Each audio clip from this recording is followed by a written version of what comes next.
Hello, it's Patrick. You're watching Tesla Trip. And man, there's some pretty cool news going on in the past week or so from Tesla. I'm in my new little mini studio that I've got set up in a fifth wheel, and I'm doing a live broadcast. And this is in full 4K, and it's actually at 60 frames per second. The camera's not is set to 24 frames per second, but all the screen grabs and captures and things, they're going to be 4K full 60, so smooth scrolling. This is live, so if you were watching on YouTube, go ahead and shoot me a text or a chat, and I will respond towards the end of the show or in between segments as I see them.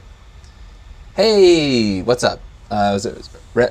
Red Zombie 2K. Well, now you're gonna have to be Red Zombie 4K or something like that. Anyways, let's get started with the news. This is all from Teslarati this week, because I usually pull stuff from, well, Elon himself on Twitter and also Electrek, and I thought it would be kind of fun to mix things up and feature more of the stuff from Teslarati. So the Model 3 went back up another $500, which is funny because it was about a month ago that they decreased it by $1,000, and then they upped it another $500 and another $500, and now it's back where it ended up to begin with, which is bad for people buying a Tesla Model 3. Probably good for Tesla in general, meaning that the supply is the demand is exceeding the supply. But it's just kind of crazy to keep up with because the prices have been changing so much on the Model 3s and Ys lately, and even the Plaid Model S, jumping around an extra $1,000. It's kind of hard to keep up with. And then if you're trying to pay in Bitcoin now, it's even harder to come to do. So it'll be really interesting to see what the Q1 earnings report is from Tesla and what we end up coming out with. Elon's been saying that they've been trying to do a 50% increase year over year, and that they're gonna be doing hopefully 1 million cars this year. They were just shy of 500,000. And speaking of Bitcoin, you can now buy a Tesla with Bitcoin, which is kind of insane to think about, that you can use this fictional coin. Well, it's not fictional. I mean, I don't know. There's a lot of arguments about Bitcoin. I think it's fantastic.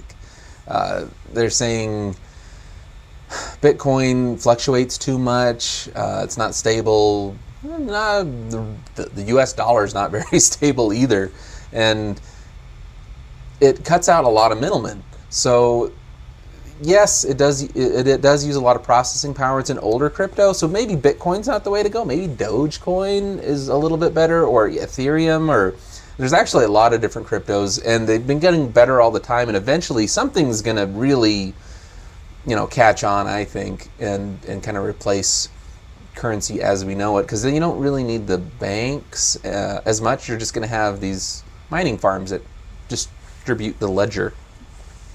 It's not super clear to me on how the taxes are going to work.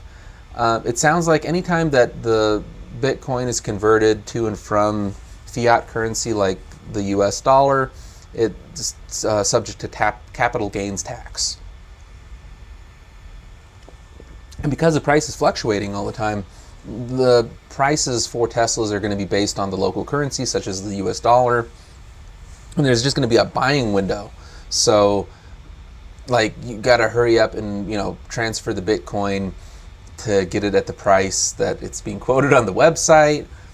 And I'm wondering, if you order a Tesla now, would you be better off buying some Bitcoin and letting it set until delivery, if you have money, if you're not having to take out a loan, or at least a down payment? And would it increase in value by the time the Tesla comes out? Because right now they're anywhere from a couple weeks to a few months out. The Model X, as I was looking, if you order it now, are saying May, June delivery date, probably the end of quarter for most people, of next quarter. So that's something to really consider. It's crazy because Bitcoin price from a year ago has more than tripled. So yeah, and then it tumbles really fast too. So it's kind of scary, but I personally did pretty good with Doge. Uh, what do you guys think? Do you think buying with cryptocurrency is a good idea? Uh, I'm personally getting a Model X Plaid. I just sold my current Model X Ludicrous, and yeah, I'll probably do some of the payment with Bitcoin because I have some, and luckily it went up in value. So we'll see. We'll see when it comes down to it how that's going to work out. And speaking of the refresh, it looks cool. I'm not gonna lie, I can't wait.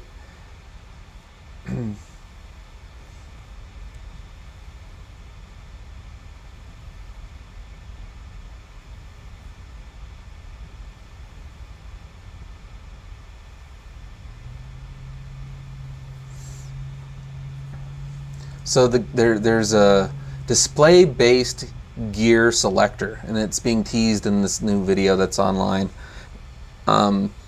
Supposedly, it's going to automatically detect what gear you need to be in. So when you put your butt in the seat, it'll automatically probably go into forward if there's nothing in front of the car. But if you parked into the garage or whatever, and there's something directly in the car, it'll know, obviously I can't go forward, so I'll go in reverse. And then you just override it on the screen if you are trying to inch forward or something like that, where there is something in front of you, but you still want to go forward more. It's probably gonna be optional. It was showing in the display that's something you can do. You can optionally change it. And I want to know, is this going to be available for all the Teslas? So everything with full self-driving should be able to do this.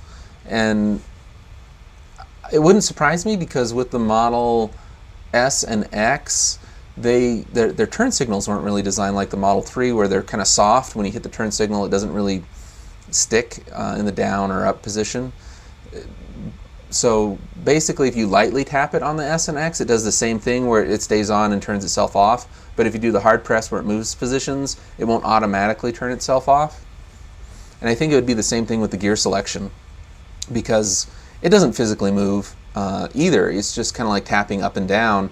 So it would make sense that on the older models, the software update, probably version 11, is going to allow you to do this.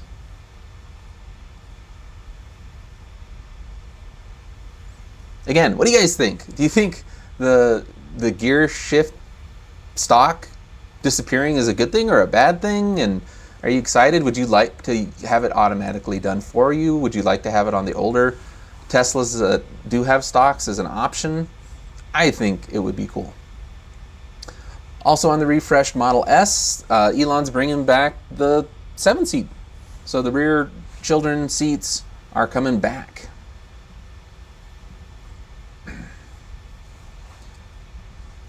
I had my first Model S that I had, well, the only Model S I had the rear-facing child seats.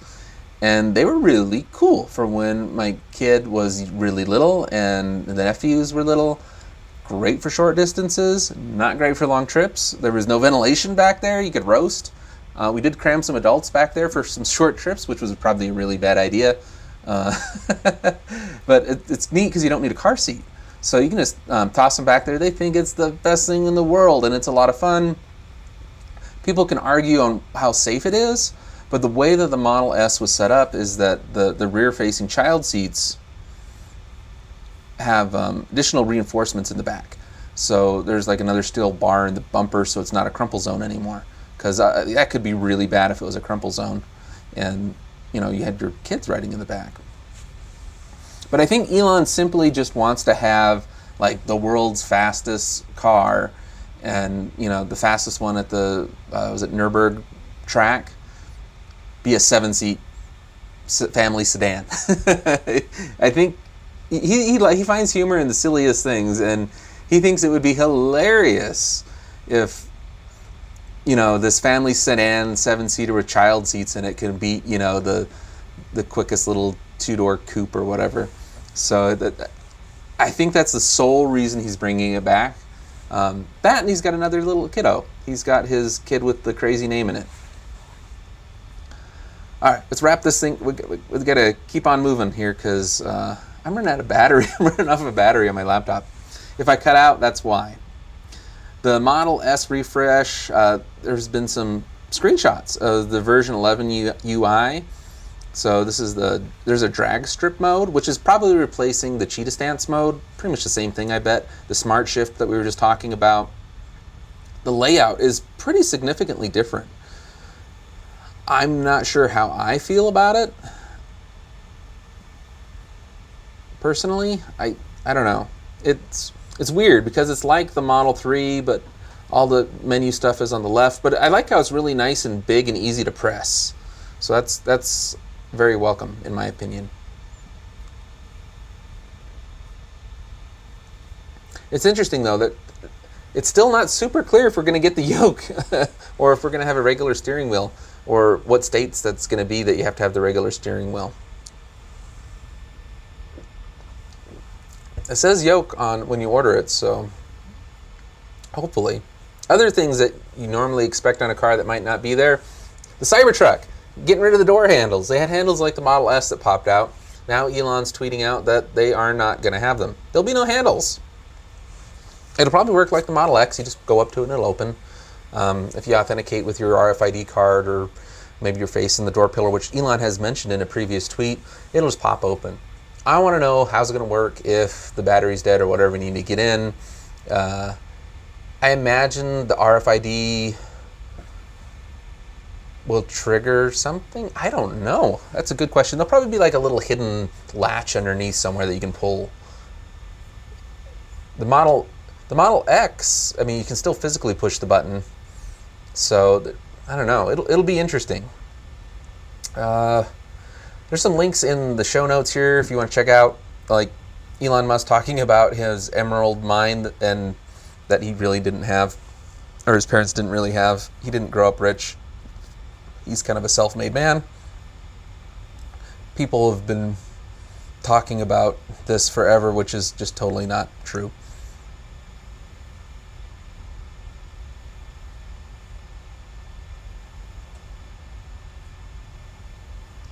In fact, he's saying it's the other way around. He's supporting his family. His family didn't give him money. So it's pretty backwards. Over in Texas, the Giga Factory is going like gangbusters. They've got their new super large press for making the trucks, the Cybertrucks. The thing is just, this Giga press is just the world's largest, and it's going to stamp out trucks. Or at least large sections of it. So that'll be cool to see when it goes live. They're talking about the screens. The supplier's looking at building a factory in North America so we can get more local parts. The semi's running around so you can see it. Pepsi Cola's talking about doing their 15 orders this year for the truck, semi-truck. But Elon just posted a tweet saying that maybe not. He's saying they're still battery constrained, so probably next year before the Cybertruck. But maybe that'll be like the test fleet, will be the ones from Pepsi. And then we'll be getting more delivered to other companies. The Boring Company looks like it's got the Las Vegas loop ready to go. It's probably just waiting for the next big convention to really show it off, for the COVID restrictions to lift, probably in July or August, I would guess. They'll probably, show that off. This mayor, he really wants one too. It's gonna be cool. I worry about it being a little claustrophobic, but hey, it might be pretty neat. All right, so thank you guys so much for watching. Let me know if you like these live streams versus the edited ones. I stutter a lot more and have pauses, which I can't take out. But hopefully if I get to doing this a little bit more, I mean, I've only been doing this for like 15 years. I could get a little bit better used to it. Also, I'm going to be doing more on my Two Smart Guys channel. So please check that out at twosmartguys.com.